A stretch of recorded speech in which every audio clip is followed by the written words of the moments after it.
Hello, and welcome to this brief introduction to randomized block designs. So far, we've looked at one-way analyses of variance, where we have a continuous response and different levels of a categorical predictor, and we want to know whether by changing those levels we are having an effect on that response. And here's an example in terms of the GLM format. There's our continuous response yield, and here are two different levels of a fertilizer, two types of fertilizer, and we wish to establish whether we can reject the null hypothesis that fertilizer type has no effect on the yield. Well, we can expand this approach of analysis of variance to looking at not just one type of factor, but two or more types of factor. Here, for example, is the two-way analysis of variance in the case of a continuous response yield. And yet in this case, we have two broad types of categorical predictor. We have the type of fertilizer applied, and we have the type of pesticide applied too. In the simplest case, the very simplest GLM that we can fit for a two-way analysis of variance is this, where we have the continuous response being shaped potentially by the types of a fertilizer that are applied here, this first factor, and here is the second factor, the type of pesticide.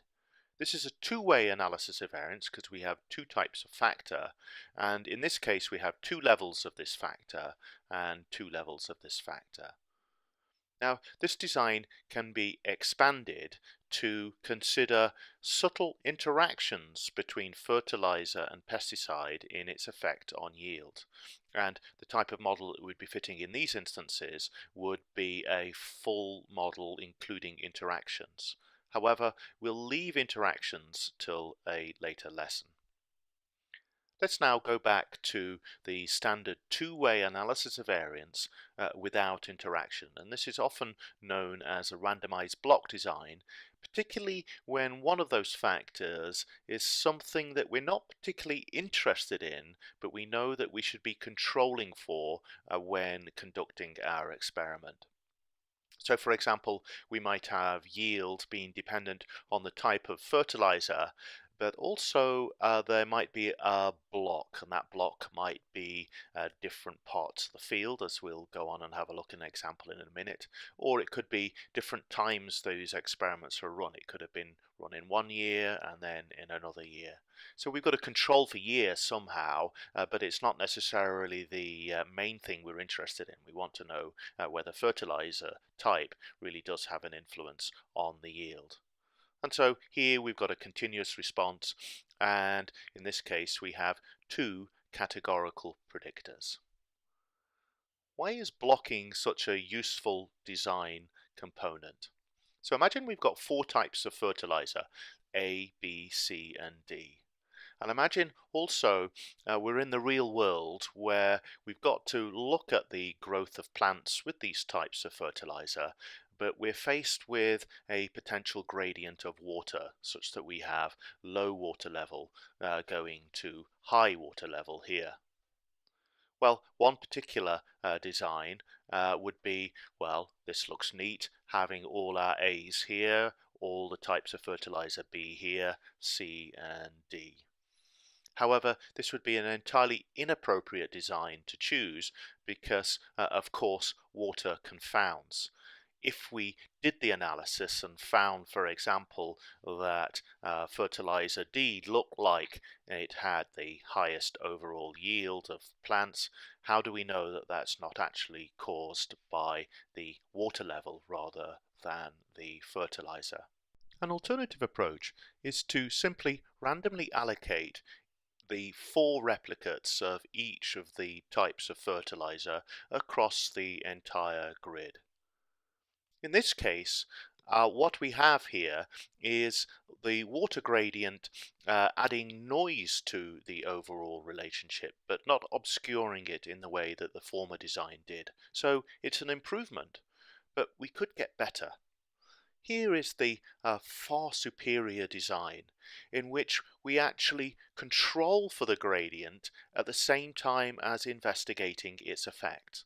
In this particular design, what we have is each of the 4 levels of the fertilizer represented for each of the ranges of water levels that we have from low to high level.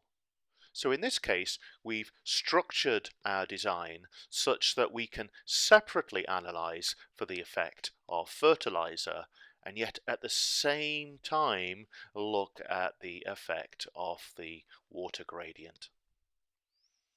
So this is a randomized block design.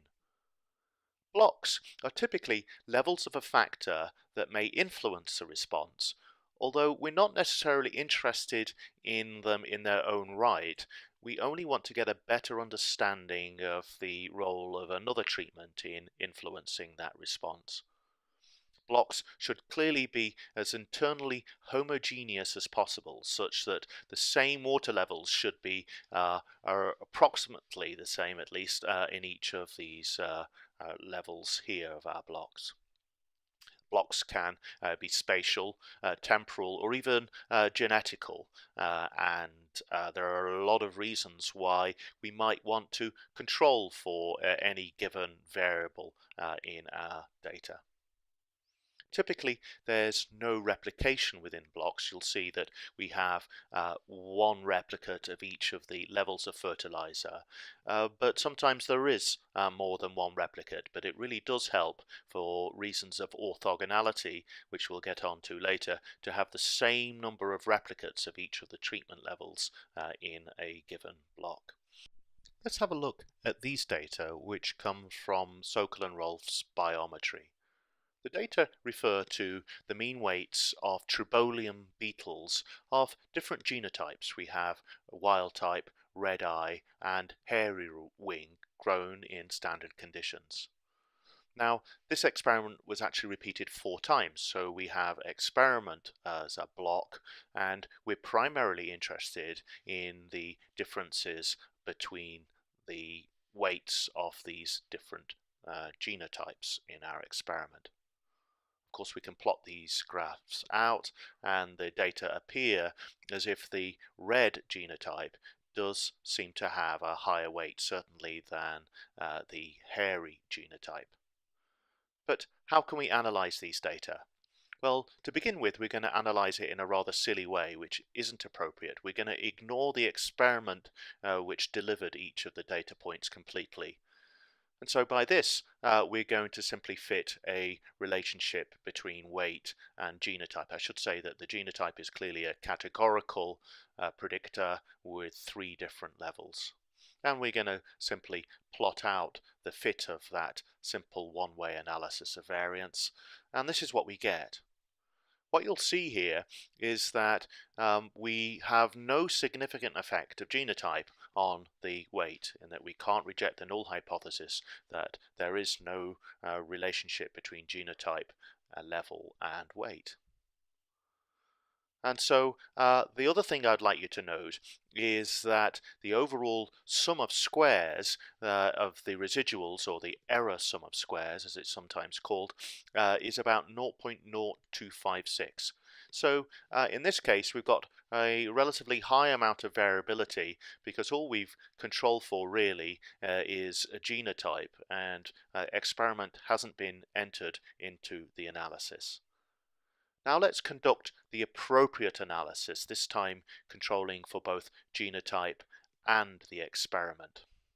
So here we are. Here are the primary results in which we've got the weight, and we're interested to see how the weight might vary with genotype and with the experiment, which goes from 1 to 4, although in this case we're treating experiment as a categorical predictor. Let's have a look at those results. So in this case, we have an analysis of variance table which shows us that genotype is highly significant in explaining variation in weight. How come it's changed from not significant to highly significant? Well, we have also accounted for the experiment in our data, and the experiment actually explains significant variability. So we've got a significant effect of genotype and experiment on weight. You'll notice also that the error sum of squares has reduced to something really very small now, because the experiment used to be part of the error sum of squares, but now we've accounted for it. So what we find here is that this blocking using experiment was a means of controlling for the variability that would otherwise be attributed to noise. So our blocking has done two things. First of all, it's allowed us to establish whether there was effect of experiment, and in this case there clearly was.